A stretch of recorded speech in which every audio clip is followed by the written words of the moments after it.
প্রিয় দর্শক মণ্ডলী, বেশ কিছুদিন বিরতি দিয়ে আপনাদের সামনে হাজির হয়েছি। এই বিরতির সময়টাতে বাংলাদেশের ফুটবলে কয়েকটি ডেভেলপমেন্ট হয়েছে। আপনারা জানেন যে কানাডার প্রিমিয়ার লিগের দল ক্যাভালরি এফসির ফুটবলার সমিত সোম, যিনি কানাডা জাতীয় ফুটবল দলের হয়ে 2টি আন্তর্জাতিক ম্যাচ খেলেছেন, 7টি আন্তর্জাতিক ম্যাচ খেলেছেন কানাডা অনূর্ধ্ব 20 দলের হয়ে এবং 4টি ম্যাচ খেলেছেন কানাডা অনূর্ধ্ব 23 দলের হয়ে। তো সমিত সোম এপ্রিলের 10 তারিখে বাংলাদেশ জাতীয় ফুটবল দলের হয়ে খেলার ব্যাপারে সম্মতি দিয়েছেন। বাংলাদেশের জাতীয় দলে হয়ে খেলার ব্যাপারে তার কিছুটা তার মধ্যে দ্বিধাদ্বন্দ্ব কাজ করছিল, তবে শেষ পর্যন্ত সব দ্বিধাদ্বন্দ্ব ঝেড়ে ফেলে সমিত বাংলাদেশের হয়ে খেলার ব্যাপারে সম্মতি দিয়েছেন। তার পাসপোর্ট প্রক্রিয়া ইতিমধ্যে শুরু হয়ে গেছে। বাফুফে জানিয়েছে তিনি ইতিমধ্যেই জন্ম নিবন্ধন সার্টিফিকেট হাতে পেয়েছেন এবং সমিত সোমের বাংলাদেশি বাবা মা দুজনেরই পাসপোর্ট নবায়নের প্রক্রিয়াও এগিয়ে চলছে। রোববার বাংলাদেশের ফুটবলে আরেকটি আনন্দময় ঘটনা ঘটেছে। ইংল্যান্ডের 3য় টায়ারের লিগের ফুটবলার কিউবা মিচেল বাংলাদেশের হয়ে খেলার ব্যাপারে নিজের সম্মতি জানিয়েছেন। কিউবা জ্যামাইকান বাবা এবং বাংলাদেশি মায়ের ছেলে। তিনি সান্ডারল্যান্ড অনূর্ধ্ব 21 দলের ফুটবলার। তাকে গত শনিবার বাংলাদেশ ফুটবল ফেডারেশন আনুষ্ঠানিকভাবে বাংলাদেশ জাতীয় দলের হয়ে খেলার ব্যাপারে প্রস্তাব দিয়েছিল। রোববার বিকেলের মধ্যে কিউবা মিচেল তার এজেন্টের মাধ্যমে বাফুফেকে জানিয়েছেন তিনি বাংলাদেশ জাতীয় দলের হয়ে খেলার ব্যাপারে সম্মত এবং আগামী জুনে সিঙ্গাপুরের বিপক্ষে যে এশিয়ান কাপ বাছাই পর্বের ম্যাচ আছে সেই ম্যাচেই কিউবা মিচেল বাংলাদেশের হয়ে মাঠে নামতে চান এবং বাফুফেকে তার এজেন্ট পুরো প্রক্রিয়াটি দ্রুত এগিয়ে নেওয়ার অনুরোধ জানিয়েছে। হামজা চৌধুরী এরই মধ্যে বাংলাদেশের হয়ে গেছেন। গত মার্চে শিলংয়ে ভারতের বিপক্ষে হামজা চৌধুরীর অভিষেক হয়েছে। আপনারা জানেন সেই ম্যাচে বাংলাদেশের হয়ে হামজা কেমন খেলেছেন, হামজার ইম্প্যাক্ট কতটা ছিল এবং হামজার উপস্থিতিতে বাংলাদেশের বিপক্ষে ভারত সেই ম্যাচে কতটা নার্ভাস ছিল। বাংলাদেশের দুর্ভাগ্য, ভারতের বিপক্ষে সে ম্যাচে বাংলাদেশ বেশ কিছু সহজ গোলের সুযোগ নষ্ট করেছে এবং সে কারণে দারুণ সুযোগ থাকা সত্ত্বেও ম্যাচটি বাংলাদেশ জিততে পারেনি। হামজা, সমিত সোম, কিউবা মিচেল বাংলাদেশের ফুটবলের দিগন্ত বদলে দিতে পারেন এই ফুটবলাররা। এখানে একটি বিষয়ে অবশ্যই না বলাটা অন্যায় হবে, হামজা থেকে শুরু করে কিউবা মিচেল পর্যন্ত বাংলাদেশের জাতীয় দলে যে সমস্ত অরিজিন ফুটবলাররা আসছেন তাদের আসার ব্যাপারে বাংলাদেশের ফুটবল ফেডারেশন তো কাজ করছেই। এই ব্যাপারে সবচেয়ে বড় ভূমিকা নিয়েছেন আমাদের তরুণ প্রজন্মের ফুটবল প্রেমীরা। এটা একটা অবিশ্বাস্য, অবিস্মরণীয় ঘটনা। বাংলাদেশের ফুটবল প্রেমীরা সামাজিক যোগাযোগ মাধ্যমে পৃথিবীর বিভিন্ন প্রান্তে খেলা বাংলাদেশি অরিজিন ফুটবলারদেরকে রীতিমতো অনুসরণ করছেন এবং এই যে কিউবা মিচেল রোববার বাংলাদেশের হয়ে খেলার ব্যাপারে সম্মতি দিলেন, হামজা সম্মতি দিয়েছেন, হামজা ইতিমধ্যে খেলে ফেলেছেন, সমিত সোম কিছুদিন আগে সম্মতি দিয়েছেন।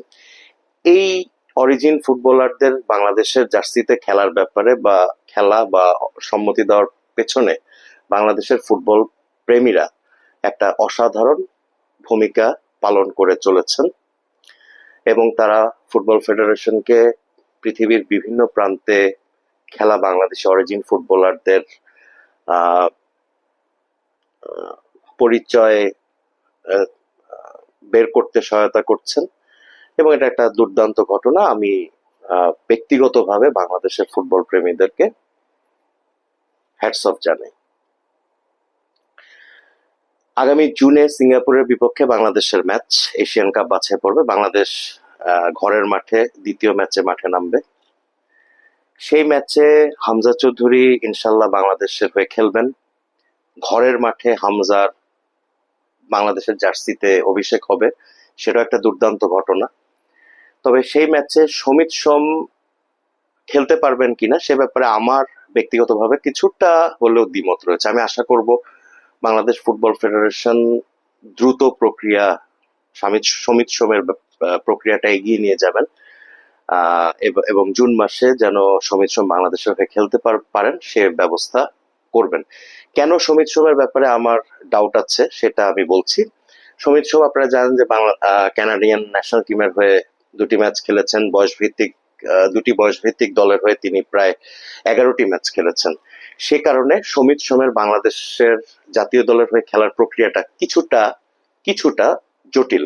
সে তুলনায় কিউবা মিচেলের খেলার প্রক্রিয়াটা সহজ। কি কারণে সহজ বলছি, কিউবা ইংল্যান্ডের কোনো পর্যায়ের জাতীয় দলেই খেলেননি। সেক্ষেত্রে কিউবা মিচেলের বাংলাদেশি পাসপোর্টই যথেষ্ট হবে বলে আমি মনে করি। আগামী জুনে কিউবার বাংলাদেশের হয়ে খেলার সম্ভাবনা প্রবল, এ ব্যাপারে আমরা আশা করতেই পারি। কিউবা মিচেলের অন্তর্ভুক্তিটা বাংলাদেশ জাতীয় ফুটবল দলে খুবই এক্সাইটিং ঘটনা। আপনারা জানেন বাংলাদেশের ফুটবল একটা বহু বছর ধরে গোল স্কোরারের অভাবে ভুগছে। শেখ মোহাম্মদ আসলাম, রিজভী করিম রুমি, ইমতিয়াজ আহমেদ নকিব বা আলফাজ আহমেদের পরে খুব অল্প সময়ের জন্য বাংলাদেশে একজন স্কোরার পেয়েছিল, একজন নাম্বার 9 পেয়েছিল, তিনি হচ্ছেন এনামুল হক। এনামুলের পরেও প্রায় 15-16 বছর পেরিয়ে গেছে, বাংলাদেশ এখনো পর্যন্ত কোনো আন্তর্জাতিক মানের গোল স্কোরারকে খুঁজে বের করতে পারেনি। এরকম বহু ম্যাচ আছে যে ম্যাচে বাংলাদেশ খুব ভালো খেলেছে, কিন্তু বাংলাদেশ শুধুমাত্র একটা গোল করতে না পারার কারণে বাংলাদেশ ম্যাচ বের করতে পারেনি। তো যেহেতু কিউবা মিচেল একজন ফরওয়ার্ড, তার উপস্থিতি বাংলাদেশের গোল স্কোরিং সমস্যার সমাধান হবে, এই ভাবনাটা খুবই আনন্দের এবং আমরা তাকে ওয়েলকাম করি বাংলাদেশ জাতীয় ফুটবল দলে। এবং আমরা মনে করি যে ভবিষ্যতে কিউবা মিচেলকে দেখে বাংলাদেশে আরো স্ট্রাইকার তৈরি হবে। পরিশেষে একটি কথা আমি বলতে চাই, হামজা এসেছেন, সমিত এসেছেন, কিউবা মিচেলও সম্মতি দিলেন। আপনারা জানেন যে গত মার্চ মাসে ইটালিয়ান সিরি ডির আলবিওর ফুটবলার ফাহমিদুল ইসলামের বাংলাদেশের স্কোয়াডে খেলার কথা ছিল, কিন্তু কিছু অনিবার্য অপ্রীতিকর ঘটনার কারণে তিনি জাতীয় দলের স্কোয়াডে থাকতে পারেননি 1 মাস আগে। তো এটা নিয়ে যথেষ্ট জলঘোলা হয়েছিল এবং বাংলাদেশের স্প্যানিশ কোচ হাভিয়ার কাবরেরা যথেষ্ট সমালোচিত হয়েছিলেন।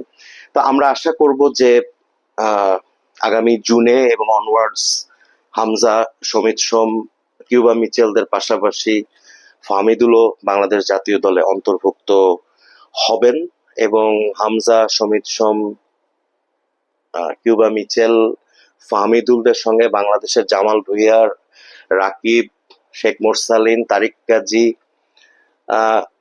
আমি তো বাংলাদেশ ফুটবলের একটা দুর্দান্ত ভবিষ্যৎ, একটা দুর্দান্ত দল দেখতে পাচ্ছি। আপনারা পাচ্ছেন কি?